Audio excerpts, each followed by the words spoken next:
পুলিশের বিশেষ টিমকে নিয়ে এবার রওনা হলো সেই প্রত্যন্ত গ্রামের উদ্দেশ্যে স্রোত সার্থক। বন্ধুরা, ভিডিওতে লাইক দিয়ে দেখতে থাকুন সেই পুলিশের বিশেষ টিমের সঙ্গে সেই গ্রামের উদ্দেশ্যে রওনা দেওয়ার আগে যখন পুলিশ বলতে থাকে যে দেখুন এরকম করে আপনারা যদি এমনি চলে যান তাহলে হয়তোবা যে কোনো সময় নীলাঞ্জনা দেবী আপনাদেরকে চিনে ফেলতে পারে এবং নীলাঞ্জনা দেবী হয়তোবা সেখান থেকে পালানোর চেষ্টা করতে পারে আপনাদের কাছ থেকে নিজেকে আড়াল করার জন্য। তাই আপনাদেরকে একটু ছদ্মবেশ ধারণ করে সেখানে যেতে হবে এবং আমাদের বিশেষ টিমও সেইভাবেই যাবে। ঠিক সেই মুহূর্তেই যখন স্রোত বলতে থাকে যে দিপা তুই একদম টেনশন করিস না, আমরা খালি হাতে কোনো মতে ফিরবো না।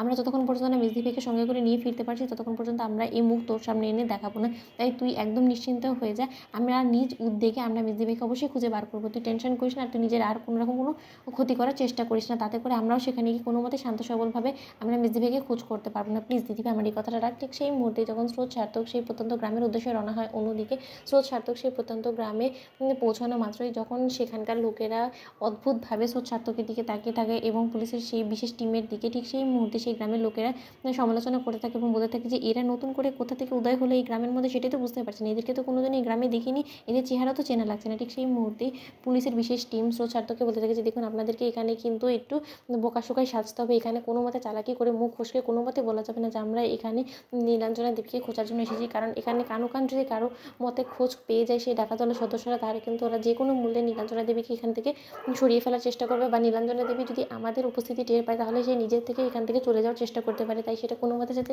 না হয় সেই দিকটা আপনাদেরকে খেয়াল রাখতে হবে এবং তার জন্য আপনাদের সর্বোচ্চ চেষ্টা চালিয়ে যেতে হবে যাতে যে কোনো মূল্যে আপনারা আপনাদের আসল পরিচয়টা গোপন করে রাখতে পারেন। অন্যদিকে স্রোত সার্থক বলে থাকে যে দেখুন আমরা 100% আপনাদের সঙ্গে কোঅপারেট করতে রাজি আছি, আপনারা আমাদেরকে নিয়ে একদম টেনশন করেন না, আপনারা আপনাদের মতন এগোন এবং আমরা আমাদের মতো করে এগোচ্ছি।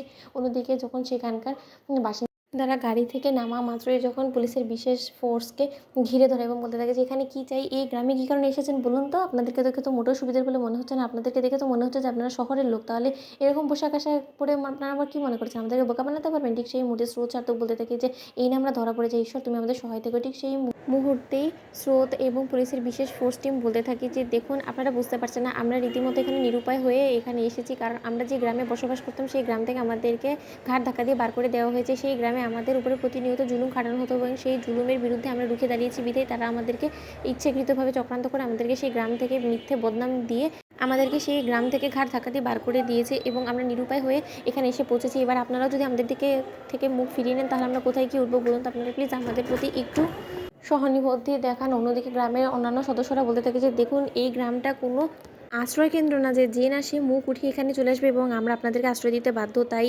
আপনাদের বিষয়ে আগে একটা সিদ্ধান্ত হবে, একটা ফ্যাসলা হবে, তারপরে আপনারা এই গ্রামে থাকার পারমিশন পেতে পারেন। এর আগে আমরা কোনো মতে আপনাদেরকে এই গ্রামে বরদাস্ত করবো না। অন্যদিকে স্রোত সার্থক আতঙ্কিত হয়ে যায় এবং বলতে থাকে যে এবার আমরা কি খালি হাতেই ফিরে যাবো। তো বন্ধুরা, ভিডিওটি ভালো লাগলে লাইক, শেয়ার, সাবস্ক্রাইব তো